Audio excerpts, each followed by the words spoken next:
Amanda with Straightsmile Solutions, straightsmilesolutions.com. Let's talk about baby shark. Baby shark.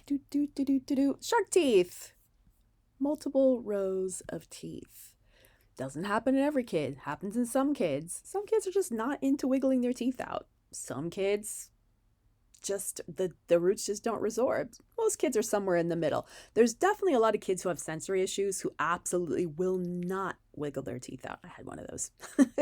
So I had to sit on them and wiggle them. But in any case, ultimately, no matter if you have one of you, first of all, find out what the type of kid you have. You can ask the kid, hey, are you a kid that likes to wiggle their teeth or you don't like to wiggle your teeth? They tell you. They'll answer. So if they're a wiggler, I just encourage them to wiggle. Not a problem. These are not an issue unless there's an infection in the gums, which there shouldn't be if you're brushing them. And I do recommend whenever they have these, don't rush to pull. There's actually many, many more negative effects. There's actually no positive effects to rushing to pull. So, and I'll go over the negative effects and why I wouldn't recommend pulling at all unless there's a problem. So we talked about how to classify your patient. What type of patient are they? Are they wigglers? Are they not wigglers? Or somewhere in between? First thing you want to do is figure that out. Then you want to talk to the parents. How much does this bother you? You'd be surprised. There's a lot of parents who freak the heck out when they have this. The kids don't care. The parents are freaking out. Sometimes the kids just want the money, But if they can get the money without having a shot, they're going to be all about it. And that is how we're going to sell this plan. So we're going to try not to cross any bridges that shouldn't be crossed. We're going to make sure we understand the kid's type and the mom's type. Is the mom upset about this? Does the mom not care about this? Or is the mom only thinking this is a problem if it's a gum, tooth, or bone problem or an ortho problem? So find out where your kids fall. Find out where your parents fall. Make sure you know where both the parents fall. You don't want to just know where mom knows. If dad is in charge and makes treatment decisions, dad should also be part of this conversation. Always, when it comes to ortho, pulling teeth, make sure you ask if dad should be looped in. I recommend this because you don't know how many times I started a case and I'd get yelled at by the dad because mom signed the contract, which they can do. This is not a 2-person contract. It's not like buying a house, It's a 1-person contract. Just an adult or guardian has to sign the contract in the financial agreement and the compliance agreement. But, you'd be surprised. There's a lot of dads that want to be involved. So, although I will never require that they're part of the conversation, I want to make sure we offer if they have any questions. And you'd be surprised how many moms are actually thankful for that. They go, yeah, actually, can I call him real quick? Can you talk to him?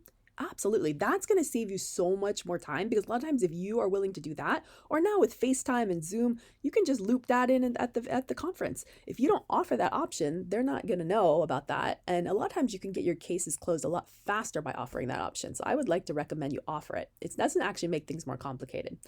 Okay, so we talked about classifying the kid, classifying the type of the parent, and finding out if this is a problem in their eyes because it's really not a problem in my eyes. So I make sure the parents know that this is only a problem if there's a brushing problem, which really should never be a problem because parents can help brush, or we can get a Sonicare, or we can get a water pick, which is always, I think a water pick is a great thing for every single kid and teenager out there. They should all have a water pick because they're all going to go through periods where they're getting teeth pulled, or maybe they have ortho appliances or something, or maybe they get some trauma in their mouth where they really can't brush. And it's really nice just to have that water jet there. But, if all else fails, you can just get a monojet. It's $2, you can buy them at Amazon. You don't have to be a dentist to get one. You can get one from eBay. They probably don't come in a pack of one, but there's pretty good monojets that are there, which will work in a pinch. And I've bought portable water picks that are just for travel that are like $20, $25, just junk ones. They're probably made in China, but they sell them on Amazon, and I bought those before.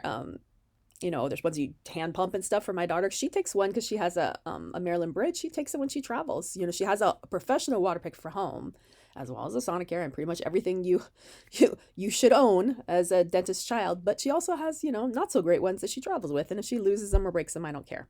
So, okay. So we got that. So there are 2 different options I can give besides pulling. And the reason why I don't want to pull these teeth is there is a benefit when the tongue, or the cheeks or the lip, depending on where the position, are they labial, are they lingual, are they palatal?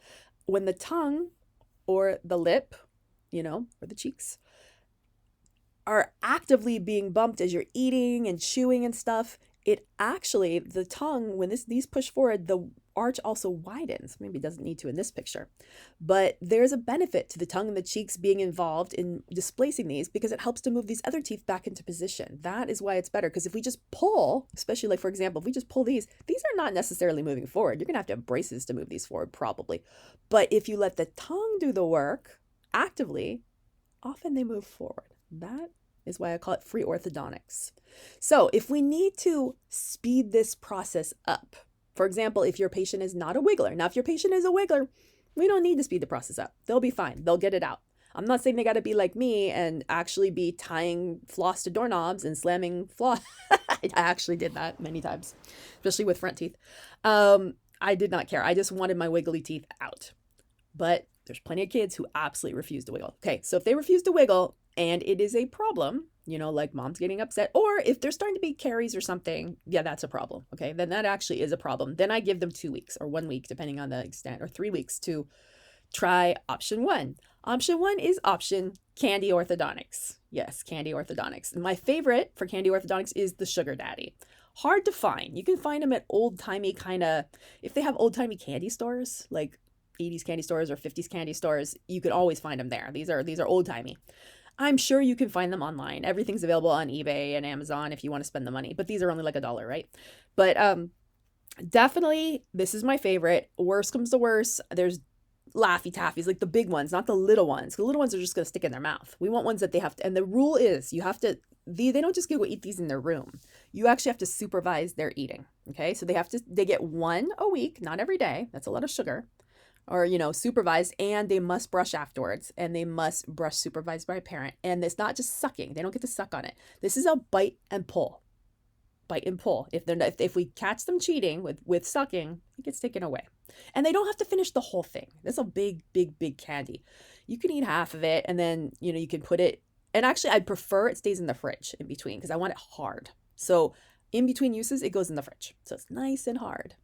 Bite and pull, bite and pull, bite and pull. That's your only option, is bite and pull. Okay. All right. That's how sugar daddies work. Trust me, the suckers will come out if they use this. Every few days they get to have another round on it. And if they stop biting and pulling, it goes back in the fridge. If they continue to bite and pull, I'll let them have it. And then, like I said, supervised brushing, and flossing required afterwards.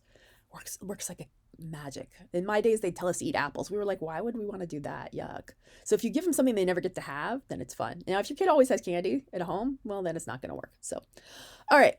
Other option, the non-candy version. Lab fee on these suckers is somewhere between, I don't know, 60 and a couple hundred. The one that we've been using has been the cheapest one. It's the U Concept. You can get it from Great Lakes. Someone told me they're no longer carrying it. They were the US distributor. I don't know if Great Lakes still is. But I mean, you can look up U Concept. There's also MyoBrace. There's all kinds of bio trainers. At this point, you can buy these suckers online. I don't want you to, though. I would prefer it to be fit. These are not custom, okay? So these are the over-the-counter. But these are bio trainers. They're for, you know, improving lip seal and nasal breathing and stuff like that, tongue position. So these are not bite and pull, but they put them in their mouth, they sleep with them, and they have to chew actively on it for 30 minutes to an hour a day while they're gaming or watching TV and sleep with it. And it might fall out at night, you know, but it's like a mouth guard. But it will, especially for something like this, if they're more lingual, like the flange back here, it'll just bump it and start moving it forward. It'll kind of work like a tongue. Same thing, this thing up here will help to bump it a little bit. So it's a little bit more rigid than a lip or a cheek or a tongue. So it does work as long as they actually put it out. But this, if you use a combination of this, now this will really work. But, you know, that might be overkill. I mean, I hate to pay a lab fee on something, and I don't know what the dentists are going to charge. I mean, a lot of dentists will just charge cost plus delivery, you know, a couple $100.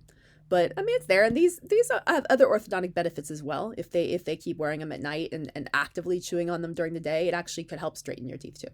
So, and maybe reduce the likelihood of needing severe braces or maybe needing braces at all. I mean, you see a lot of people selling these online. I see these on Instagram all the time. But I mean, you have to make sure you have the right size for the patient. Obviously, the flange has to be bumping into it, you know, without rubbing the tissue. So, I mean, it's got to be sized. So I hate for you guys to buy something online.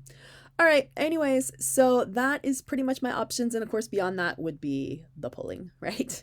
But let's try to avoid that unless we need to. All right. Thanks so much.